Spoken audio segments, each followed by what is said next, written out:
So what happens in the 90s in this region? Well, like I said earlier, there's a lot of struggle and hardship for many of the people. But there are things that happen very quickly. East Germany unites with West Germany. Again, people were so shocked about this. Um, One of the videos I have up on this unit kind of show this, the joy and such of reuniting these people again. And one of the biggest fears of a united Germany would be that Eastern Europe or the East Germans would somehow weigh down the German economy, which had been very successful and very positive in Western European history. That doesn't happen though. They flood money into Eastern Europe and they make the changes that are necessary. And today you'd find there's very little difference now between West and East. Although mentally there's a difference because people who grew up in those two different eras still carry those a lot of the same of the attitudes that happened. It's the new generation of young people where that's changing. And Germany is the most powerful economy of the EU even today. Again, they always had that industrial power house because they had many of the resources they needed. Germany becomes very important to Eastern Europe in terms of investment, though. In Western Europe, after World War II, the United States had promised and had given a huge amount of money under the Marshall Plan to rebuild all of Western Europe.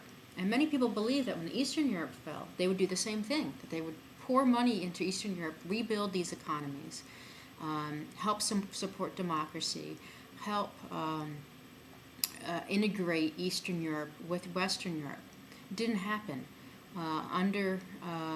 In the 1990s, under the leadership of first under George W. Bush Sr. and under Bill Clinton, the money wasn't spent on this area.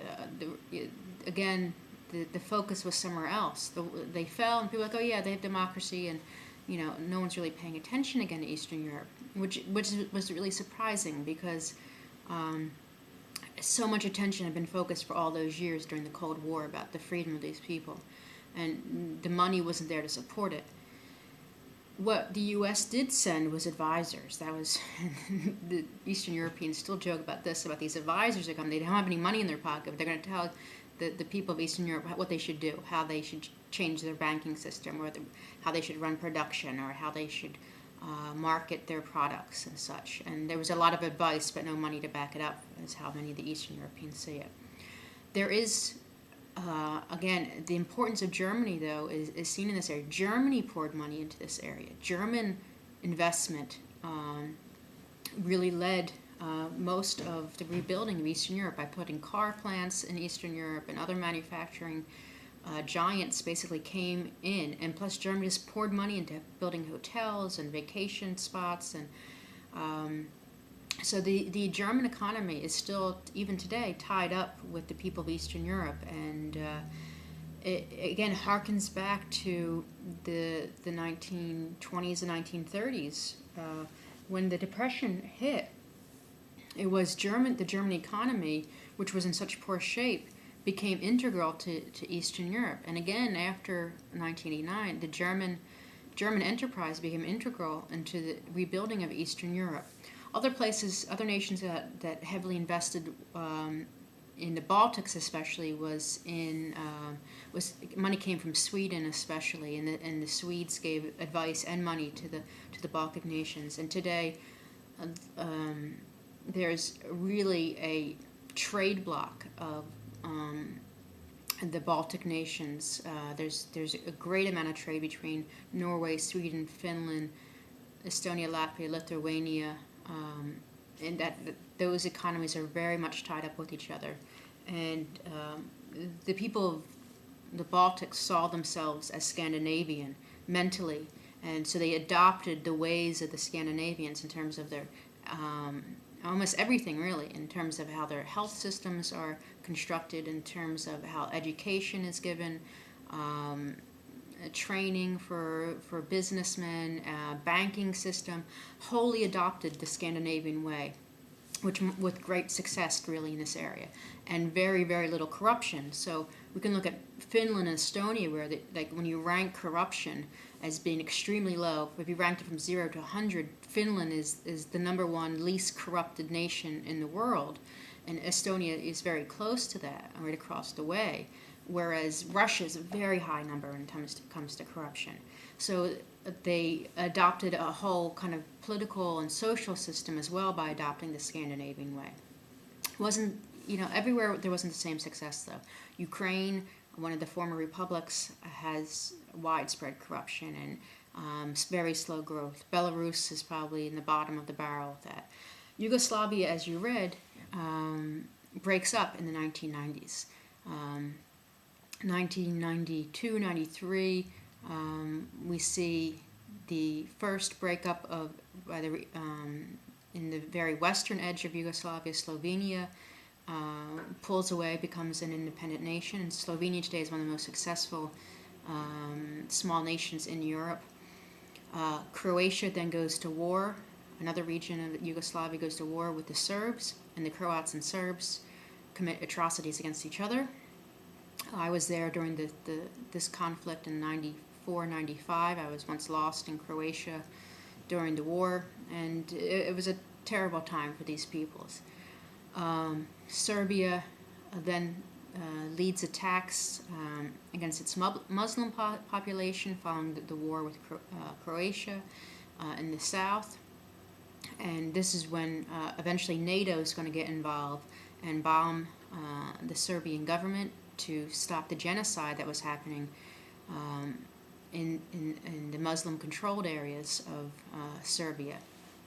And what's important here in terms of European history is that the Europeans didn't intervene. It was America-led NATO that intervened, and there was a lot of soul-searching that happened after that event.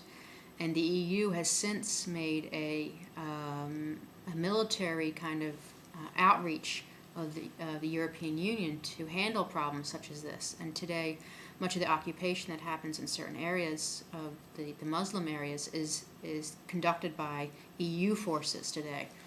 And that's something we can talk about in the conclusion of it.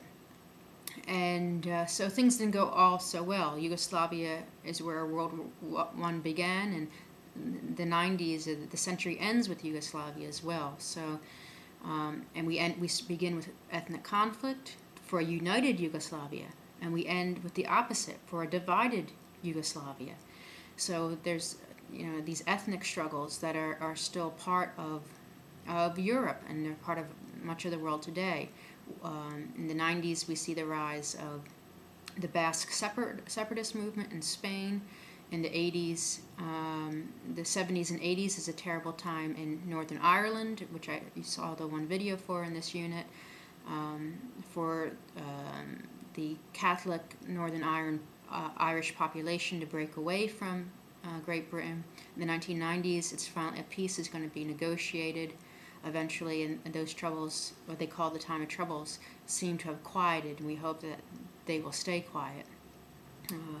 So when we look at this whole unit, this whole time period, there's great changes that happen in those 80s and early 90s.